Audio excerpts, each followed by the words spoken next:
اللہ الرحمن الرحیم۔ یہ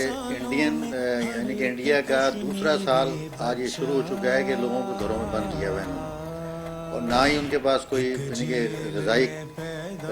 قلت نہیں کہ ہو چکی ہے وہاں پہ، نہ کوئی بچہ اسکول جا سکتا ہے، اگر کوئی بیمار ہے تو اسے بھی پکڑ کے یہ بند کر دیتے ہیں۔ اتنی یہ اگر سب کچھ کسی یورپین ملک میں اگر ہوتا ہے تو پوری دنیا جو ہے انسانی حقوق کے حوالے سے شور برپا کر دیتے، اور انہیں اگر جنگ بھی کرنی پڑتی نا تو اس ملک کے اوپر جنگ کر کے انہیں جو ہے آزاد کرا دیا جاتا ہے۔ لیکن یہ امریکہ کی، انگلینڈ کی اور یورپین دنیا کی دوہری پالیسی ہے، اور میں پہلے بھی یہ کہتا رہا ہوں کہ ان کا صرف اور صرف جو پالیسی چل رہی ہے وہ یہ ہے کہ پاکستان کو جو ہے نا مسلمانوں کو جو ہے نا ختم کرنا اور مسلمانوں کی تعداد کو کم کرنا ہے۔ تو ہم اس چیز کی بھرپور مذمت کرتے ہیں۔ کل کیونکہ 5 فروری ہے، 5 فروری کو ہم یعنی کشمیر کے ساتھ یکجہتی مناتے ہیں، اور پاکستان کی عوام، ایک بچہ پاکستان کا وہ کشمیری عوام کے ساتھ ہے، ان کے ساتھ کھڑا ہوا ہے، اور اگر پاکستان کی عوام کو گولیاں بھی کھانی پڑی تو ان کے ساتھ گولیاں بھی کھانے کے تیار ہیں۔ لیکن ہم اقوام متحدہ سے کیونکہ ان سے یہ اپیل کرنا یا ان سے درخواست کرنا یہ فضول قسم کی روایات پڑے گی، لیکن پھر بھی ہم یہ کہیں گے کہ اقوام متحدہ کی جو ہے نا جو ترامیم ہے، یا جو اقوام متحدہ کے آئین کے مطابق جو کشمیر کا جو فیصلہ ہے جو آج تک نہیں ہو سکا ہے، آج تقریباً 70 سال ہو چکے ہیں جو ہے نا، لیکن اس کا کوئی حل نہیں نکالا جا رہا ہے، اور جو ہے نا صرف اور لولی پاپ دے کے جو ہے نا کشمیریوں کو اور مسلمان قوتوں کو جو ہے نا۔ لیکن یہاں یہ ایک بات میں ضرور کہوں گا کہ اسلامی دنیا اس ٹائم ہمارے جو مسلمان ہیں اور اسلامی جو کنٹری ہے ہماری، سب سے زیادہ مضبوط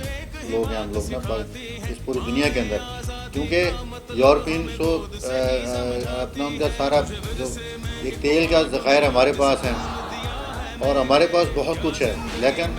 آج پوزیشن یہ ہے کہ سعودیہ ہو یا دوسرا ملک ہو یا دبئی ہو، انہوں نے ان کے آگے گھٹنے ٹیک دیے ہیں، جیسا کہ اسرائیل کو انہوں نے تسلیم کر لیا ہے،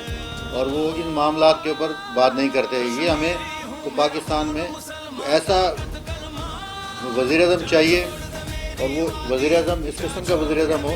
کہ جو آنکھوں میں آنکھیں ڈال کے بات کر سکے، اور جس کا ایمان اتنا پختہ ہو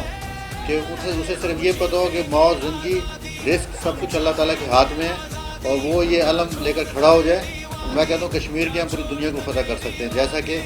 آج کل جو نا یہ ایک بڑی سیریل چل رہی ہے ارطغرل والی، وہ دیکھ کر بھی اگر ہمیں شرم نہیں آتی کہ ایک شخص 5 لوگوں نے جو نا پوری دنیا کو 3 بر اعظم کے اوپر جو حکومت کی، لیکن آج ہم اتنی بڑی قوت ہونے کے بعد بھی انگریزوں کے سامنے ہم نے گھٹنے ٹیکے ہوئے ہیں، ہم اپنے مطالبات جو ہے نا منوا نہیں سکتے ان سے، اور جو وہ کہتے ہیں ہم یس سر کر کے کھڑے ہو جاتے ہیں ان کے سامنے۔ ہم آج بھی ہماری مائیں بہنیں ہمارے آج بھی گھروں کے اندر جو ہے نا بند ہیں، ان کے ساتھ ظلم کیا جاتا ہے، کھلے عام انہیں شہید کر دیا جاتا ہے، کھلے عام ان کی عزتیں لوٹی جا رہی ہیں، لیکن ہمارے جو یورپین ملک ہیں وہ چپ کر کے یہ خاموشی سے ہی سارا کچھ دیکھ رہے ہیں، کیونکہ یہ تمام کچھ ان کے فائدہ مند ہے۔ انسانی حقوق کی تنظیمیں کچھ نہ کرنے والی ہیں، نہ کر رہی ہیں، اور وہ صرف اور صرف پاکستان میں اگر کوئی آسیہ کے ساتھ جو نا کوئی معاملہ ہو جائے تو وہ اسے پروٹوکول کے اندر فرانس کا صدر اس سے ملاقات کرتا ہے، یا کوئی اور غیر مسلم کے ساتھ کوئی مسئلہ ہو جائے تو انہیں پروٹوکول دے کے، بلکہ انہیں جو ہے نا اپنے لا کے گھر میں بٹھا یعنی کہ نیشنلٹی دے دی جاتی ہے۔ تو ہم یہ کہتے ہیں کہ یہ کب تک چلے گا یہ، اور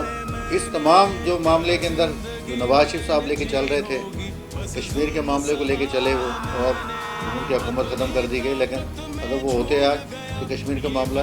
کچھ نہ کچھ کا حل نکلتا نہیں۔ یا تو یہ زنجیر اور یہ کہ جی ان کے سرحد کے اوپر جا کے کھڑے ہو جانا، یہ نہ کشمیر کبھی آزاد ہوگا اور نہ ہو۔ ہمارے مجاہدین نے بڑی قربانیاں دی ہیں وہاں پہ، اور یہ ہمارے جو مجاہدین ہیں جنہیں ہماری اپنی لوگوں نے جو ہے روک کے رکھا ہوا ہے اور انہیں جیلوں میں ڈالا ہوا ہے، وہ میں کہتا ہوں آج جہاد کا اعلان کر دیں، اور جہاد رسول پاک صلی اللہ علیہ وسلم نے بھی کیا ہے، اور یہ مسلمانوں کا فرض ہے۔ آج اگر جہاد کا اعلان کر دیں ہم، میں کہتا ہوں کہ کل جو ہے نا کشمیر آزاد ہوگا، اور کشمیر کے یہ اتنے مودی سرکار جو ہے بزدل لوگ ہیں یہ، اور یہ ہمارے 10 لوگوں کے سامنے ان کا 1000 آدمی بھی کچھ نہیں کر سکتا،